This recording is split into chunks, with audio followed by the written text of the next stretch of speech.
Welcome to the Louisiana Business and Industry Show. And now your host, Tim Johnson. Regional economic development organizations play a critical role driving investment and job creation in our state. Greater New Orleans, Inc. is the regional economic development organization for the Greater New Orleans area and surrounding parishes. Michael Hecht, President and CEO of GNO, Inc., joins us when we return on this edition of the Louisiana Business and Industry Show.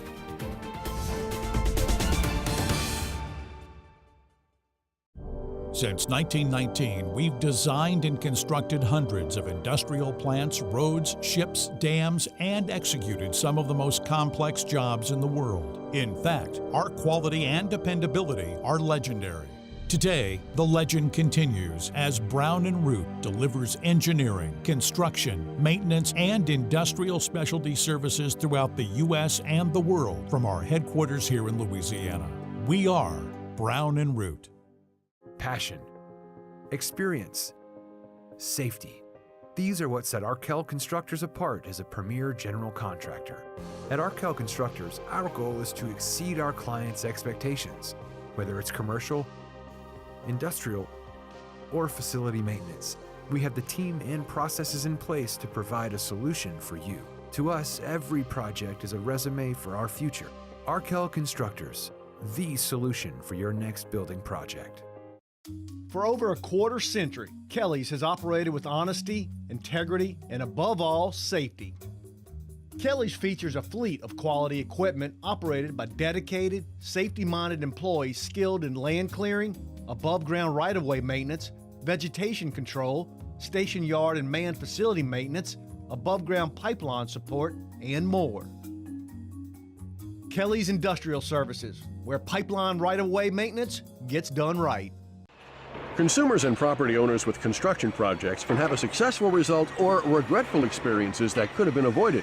Before any construction project, verify licensure of the contractor and check references. Scammers will claim to be insured or bonded, so always check first. Download our app, LA Contractor, from the Android or Apple Store. Visit our website, lacontractor.org, or contact the Louisiana State Licensing Board for Contractors. We're here to help before things go wrong. Hire a licensed contractor. It's the law.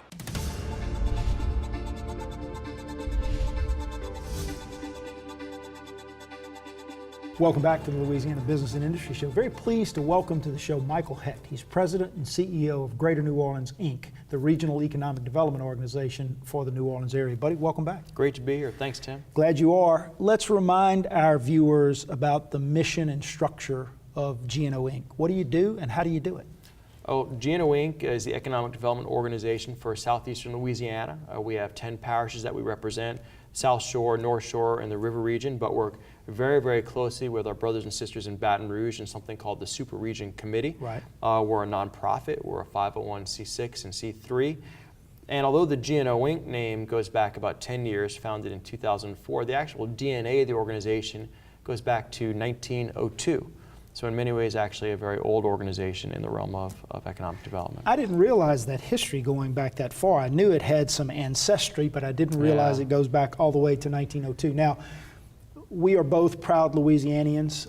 Your story a little different than mine, but one of the great things that we've witnessed, I think, over the last 10 or so years is sort of the renaissance that has taken place in the great city of New Orleans. No doubt. What a gem that it is. And so after Katrina, it was pretty much given up for dead, right? Mm-hmm. And the way that the city has come back economically, culturally, has really been a model for the rest of the country. So let's talk about the renaissance. Sure. And maybe the drivers that you see that have been critically important in helping New Orleans get back to where it is today.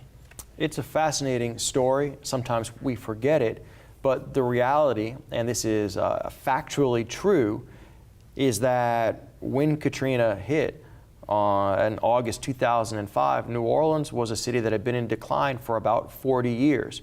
And if you actually look at job creation, you can look at places that were doing great, like Atlanta and Houston. They had grown about 200% over the 4 decades before Katrina. The country had grown at about 80%. New Orleans, as a region, had grown only 40%. So we were underperforming the nation by half. You could actually say that New Orleans was the reason that everybody else was above average. And so when Katrina hit, I think a lot of people thought that it was a tragic and very sad end, but in some ways inevitable. And so then what's happened since then, where now the New Orleans region is one of the fastest growing, in not just the South, but the country, seems kind of counterintuitive and unexpected.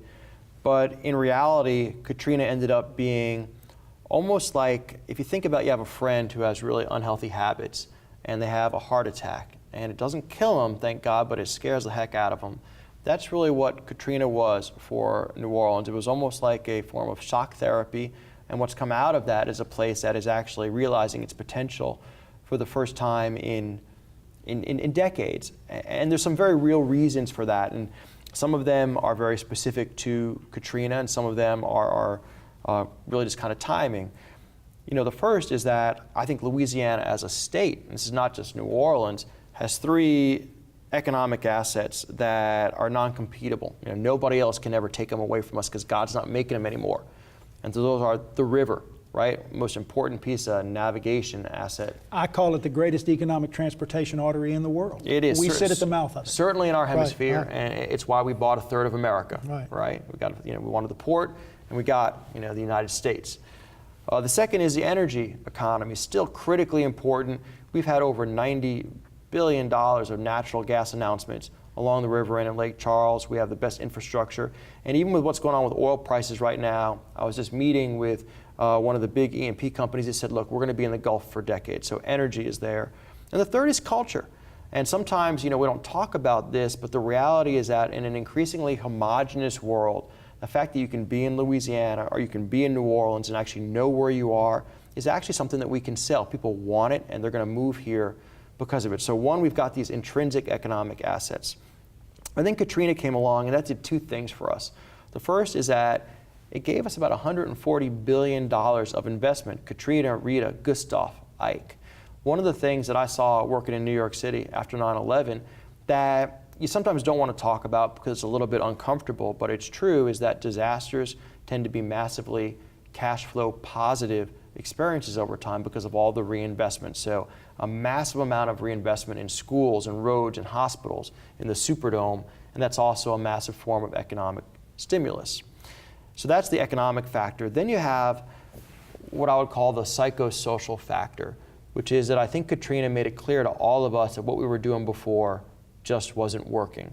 Wasn't working economically, wasn't working socially.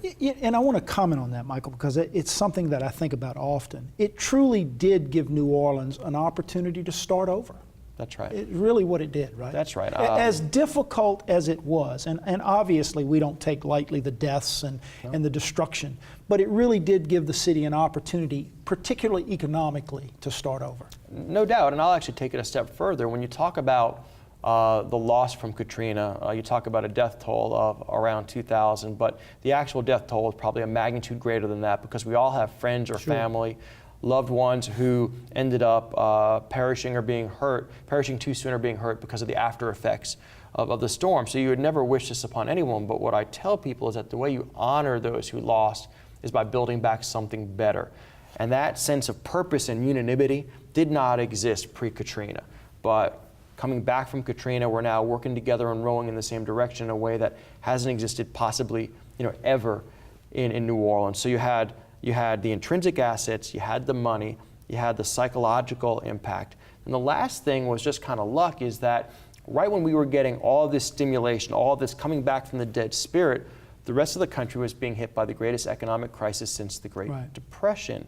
So in 2008, when everybody else was back on their heels, we were surging forward. And so that actually gave us a relative advantage to the rest of the country, and that actually helped us as well. So it's all those factors together. We've got about 30 seconds left in this segment, so I want to hit it quickly. We can't underestimate the transformation of the public school system in the city of New Orleans either. Give us 30 seconds on why that's been so critically important. The public schools in New Orleans have gone from being 68% failing schools down to about 6%. We will be the first urban school district in America with no failing schools. That's the fountainhead for all success. It really does start there. We're going to take a break. We'll come back. I want to talk about specifically some of the great things that are going on from an economic development perspective in the city. We're visiting with Michael Hecht. He's the president and CEO of G&O Inc., and you're watching the Louisiana Business and Industry Show.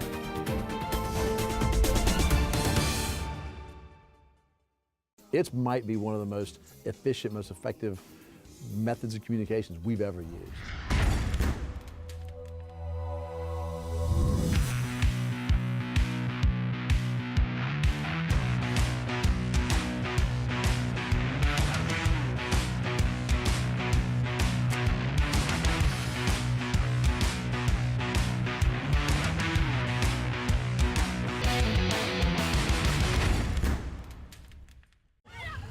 What if I said that the American dream is alive and well, and that it exists for anyone willing to build it? That the power of a nation does not reside in its monuments, but in the hearts and minds of those who built them, and that the country's greatest heroes also wear hard hats. In today's America, it's not enough to dream about the future. You have to build it. Build your future at byf.org. For more than 25 years, the TJC Group has been helping industry communicate and build relationships with communities, elected officials, and governmental agencies. We are the leading firm in the U.S. for the development, management, and facilitation of industry-based community advisory panels. Whether you're building a new facility or you manage an existing business, let us put our community and governmental relations experience to work for you. The TJC Group, facilitating solutions for business and industry. Spadel's Florist was founded over 30 years ago. From my mom's kitchen, we have grown into one of the largest florists in this area. There's a sense in our community that you stick together. Good times or bad, and oil and gas is part of that family. They're my neighbors, they're my customers, they're the person I'm sitting next to at church. If oil and gas is doing well, all of our businesses are doing well. We are Louisiana Oil and Gas.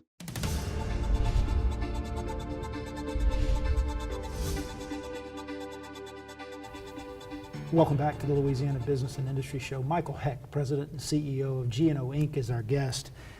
You and I were just talking during the break about this whole idea that we discussed in the first segment of, does it really take some sort of intervening circumstance, some sort of natural disaster, or man-made, like Katrina, to give a great American city like New Orleans or any other across the United States the opportunity to reset itself economically, educationally?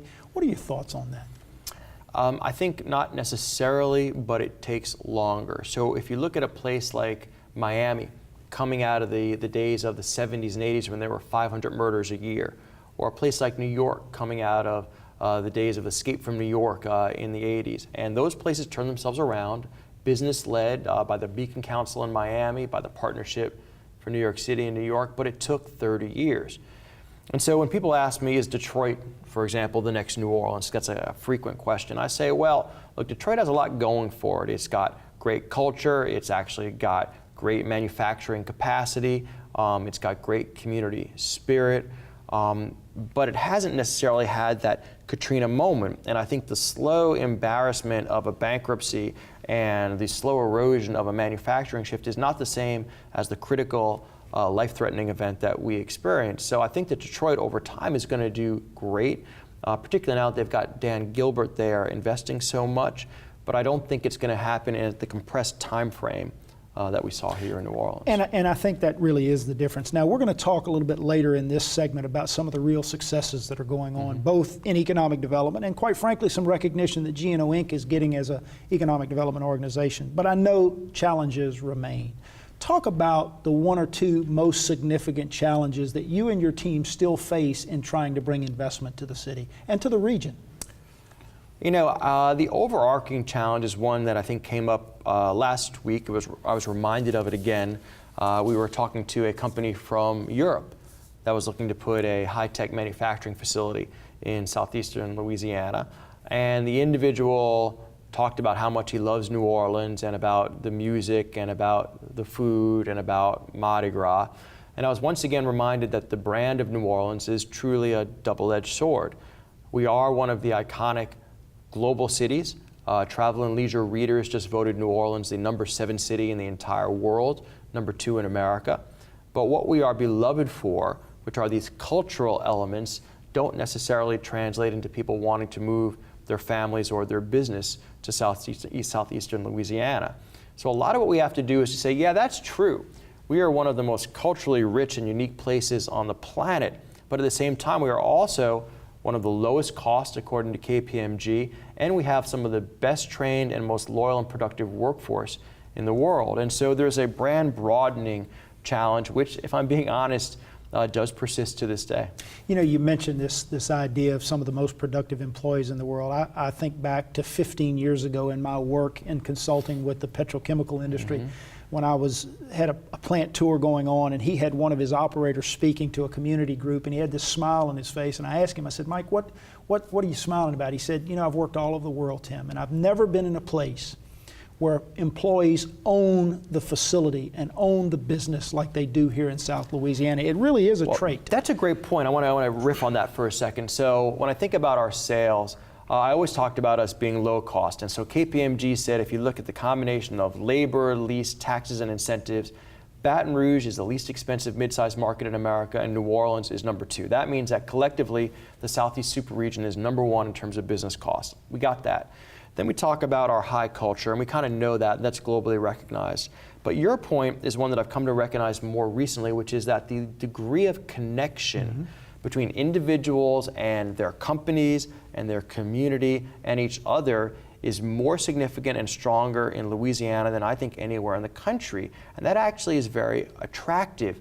I had a group in from Silicon Valley a few months ago, high-paid, 7-figure salary executives. At the end of the trip, they were actually, a couple of them, crying, literally at our last discussion, when they were thinking about going back to Silicon Valley, to that vast sea of beigeness, because they were so touched by the connectivity that they experienced here in Greater New Orleans. So I think that level of connection is a real advantage that we have here. That connectivity is part of our cultural existence as well. 2 things I want to hit on. We got about 2 minutes left in this segment, and I want to read this because I want to get it right. I read that in May of this year, Site Selection awarded G&O Inc. its inaugural Mac Conway Award for Excellence in Economic Development. Tell us why you got it and what it means to you and your team. Well, it's thrilling to be recognized by Site Selection. I think it's really the premier economic development magazine. You know, it's kind of the dog fancy to the the dog show world of economic development. I think we owe a debt of gratitude, quite frankly, to the Baton Rouge Area Chamber, because our business model, which is based on this bifurcated strategy of business development combined with product development, creating a better business product, we actually, what's the word? We should say we adopted. That's a polite word. There you go. From the Baton Rouge I'm sure Area Adam Chamber. Knapp was happy for you to do that. Yeah, we all work together very, very, very closely. But I think at the end of the day, New Orleans is almost like a business that's experienced a private equity takeover. Great intrinsics always, but not always the best management. What Katrina gave us is new management and a whole hunk of money, and so we're almost like a value stock, and we're realizing all of this value that was latent for 40 years. And so we kind of look good for being in the right place at the right time, with a great car that just needed to be driven properly, and that's what we're doing. It really is speaking to all of the elements sort of coming together to create an atmosphere and a culture that has allowed you and your team, very professional team, to go out and be successful. That's right, and look, we're number 1 in the country for attracting young people with college degrees, and you can see that the human capital, the level of human capital in Southeast Louisiana has just skyrocketed over the past 10 years. And that's benefiting G&O Inc. We have great people on staff from all over the country. It's benefiting a lot of companies. And that's probably the critical thing, is that if we can make sure there are enough good jobs available in southeastern Louisiana so that these individuals can stay here and raise their families and make Louisiana truly their home, then we're going to be fine over time. But if they discover that they really can't make it here and they got to go back to Houston, go back to New York and just visit for Jazz Fest, that's not going to be as good of an outcome for us. Let's take a break. We've got lots more to talk about when we return. We're visiting with Michael Hecht. He's the president and CEO of G&O Inc. And you're watching the Louisiana Business and Industry Show.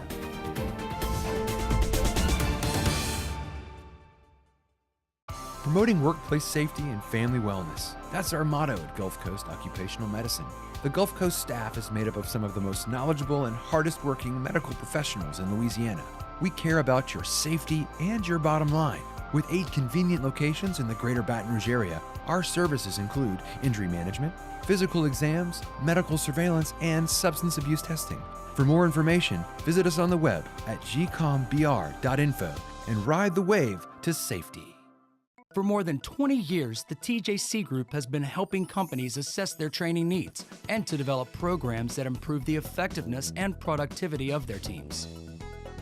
Training doesn't have to be expensive or complicated. Let us put our experience and expertise to work for you. The TJC Group, facilitating solutions for business and industry.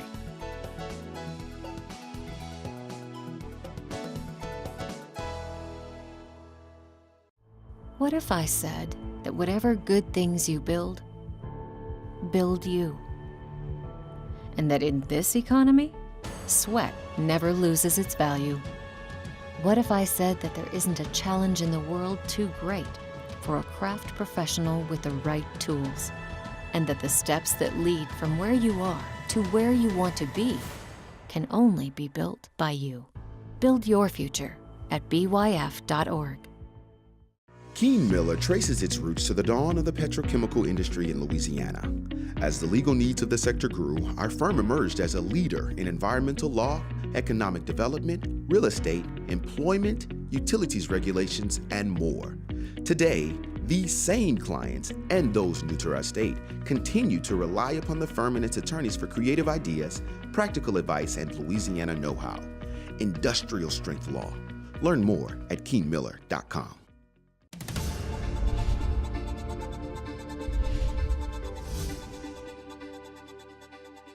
Welcome back to the Louisiana Business and Industry Show. Michael Hecht, President and CEO of G&O Inc. is our guest. You guys are doing great things in terms of attracting investment, creating new jobs, a lot of wins. I know Monsanto has just announced a $975 million expansion in the region. Talk about some of the wins, and to the degree you can, tell us about some of the other things you might be chasing right now. What I like about the wins, and you're seeing things like Monsanto, Exxon just announced that they're considering either New Orleans or Baton Rouge for what will be one of the biggest industrial projects in the history of the world. As big or bigger than Sasol, That's right? correct. Right. That's correct. At the same time, we're seeing companies like In Exile Entertainment, one of the premier video game companies in the world, expanding here from California. We're having wins in biomedical. And so there's a real range, and that diversification is ultimately what's going to make us stronger over time. And when you think about our pipeline, it's as strong as it ever has been. And again, it's a diversity of companies. Some of them are old industries, foundational industries like manufacturing and trade and energy, but others are in new industries up to and including water management, where we think there's an opportunity for Southeast Louisiana to really become the Netherlands of North America, where people look to us for managing water. And if you think about water these days, it's kind of like the Goldilocks problem. Everybody has too much or not enough. Right. And you know what I say is this brand that we have of Katrina and having issues with water, let's own that. And let's pivot from being seen as the victims of disaster to being the masters of disaster, and that's what we're doing. And as part of the super region, as you mentioned earlier, this new water campus in Baton Rouge is going to play a critical role in that going forward. You also mentioned diversification, and you know, we've talked about that in Louisiana for 40 years. We never wanted to sort of kill the goose that laid the golden egg, our energy and petrochemical industry, but we knew that we had to begin to diversify, and you guys have focused on that, and you've been successful. Well, the state's been successful. I mean, one of the reasons why this current oil price drop is going to be difficult but not fatal, unlike the 80s, is that in the 80s, the state GDP was 32% dependent on energy. Right now, it's 8%. So it's still significant, and severance taxes still figure into the budget at $1 equal 12 million, but it's not like it was before. Even Lafayette, that's having such a difficult time right now, back in the 80s was 85% dependent on energy. Today it's 45%. So we're continuing to diversify away. Critically important. Greg Gautreaux and his team have done a great job. Great guy, Greg, with 2 G's, second G's for great. Exactly. Well, he'll tell you that too. If you ask him, he's been a great guest on the show. But you mentioned the budget. You mentioned, obviously, or we talk often on the show about the impact that state government can have on business development, economic development, job creation, and investment. We've gone through 2 special sessions, a regular session. Taxes are going up on businesses. We are squeezing some of our incentive programs that you guys use to go out and compete and attract that investment. What's your perspective on the changes in the business climate in Louisiana? First of all, what impact do you think it's going to have short-term and long-term on your ability to go out and recruit? The first thing to remember is what's always said is that the thing that businesses dislike more than anything is uncertainty. And unfortunately, the current environment in Louisiana and nationally, but in Louisiana specifically, has created uncertainty. And that's one of the reasons why businesses are, I think, holding their cash a little bit more. And again, this is a national issue. Cash reserves are at all-time highs. But the first thing we want to make sure is that we don't create more uncertainty. But over the midterm, the real issue for Louisiana is that I think that we are a rich state with a poor structure. We actually have some of the least expensive taxes in the nation. We're number 4 cheapest, but because of all of our exemptions and deductions and loopholes, it's complicated. We look expensive. Right. Let me give you a very specific example. For any company virtually, and for any individual making less than $250,000 a year, it's actually cheaper for you to be in Louisiana versus Texas. But Texas, because they have zero income or corporate income tax, personal or corporate income taxes, looks less expensive. It's easier to sell. It's easier to sell, it's much easier to understand, but they have significant property taxes. So what we have to do is start doing things like getting rid of, for example, our federal deductibility of our federal taxes in exchange for just lowering and flattening our tax rates. It'll simplify our taxes, they'll look better, and we no longer will be so dependent on what happens with federal tax rates. So there's a lot of this rationalization. Our budget is too ossified. Right now, out of a $26 billion budget, only about $3 billion of it are easily accessible by our legislature, and that's schools, healthcare, and corrections. We've got to free that up. We have other issues. I feel, for example, that we should be paying more in property taxes and less in other taxes. The homestead exemption, perhaps everybody should pay on the first $10,000 of their value. We have retirement reform issues. We need to go to a defined... We've got infrastructure backlog, right? We've got a lot of these issues that have to be addressed. And so if I could put one sales job into the show, there's a document that we have produced called Reform for Louisiana's Future, where we detail in 13 areas our suggested reforms to actually fix the structure of Louisiana so we can realize the potential of our riches. And if you go to GNOinc.com/reform, you can pull it up and read it for yourself. We've got about 45 seconds left in the show, so hit 2 things very quickly. Airport expansion, recreation in the city of New Orleans, how critical that is, and what's on the horizon for GNO Inc. Airport is going tremendously well. We just reconnected with Europe for the first time since 1982 with direct flights to Frankfurt starting this spring, and we continue to work on more direct flights to Europe. The new airport is under construction. I've seen the pilings go in myself. That's going to be tremendously significant. There is probably no single lever more important that we can pull than having good national and international connectivity through our airport. It now has more nonstops than any time in its history. That's going to have to be a wrap. Michael Hecht, great job. Thanks for being with us. Man, Tim, thanks for the work that you're doing. Oh, thank you. Love to be here, and thank you for all your support, Tim. That's a wrap, guys. Join us again next week at this very same time for another edition of the Louisiana Business and Industry Show.